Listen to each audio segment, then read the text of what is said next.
Ward planning and regularisation సెక్రటరీలకు seniority list రూపొందించిన ఉద్యోగనిధి కల్పించాలని town planning director RJ Vidyulatha, additional director శ్రీనివాసులను రాష్ట్ర వార్డు ప్లానింగ్ రెగ్యులేషన్ సెక్రటరీల అసోసియేషన్ నాయకులు కోరారు.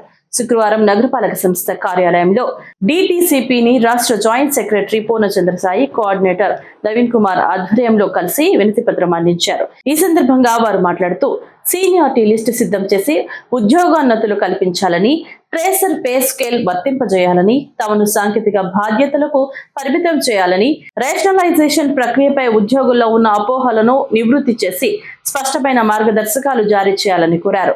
ఈ విషయాల పట్ల సానుకూలంగా స్పందించి సమస్యల పరిష్కారానికి చర్యలు తీసుకుంటామని అధికారులు హామీ ఇచ్చారు. వినతి పత్రం అందించిన వారిలో కార్పొరేషన్ అధ్యక్షులు చెల్లా గణేష్ కుమార్, లక్ష్మీప్రియ, వెంకటేశ్వర్లు, ప్రేమ్చంద్, గోపికృష్ణ, కవిత, యుగంధర్, అనిల్, హైదర్ అలీ తదితరులు పాల్గొన్నారు.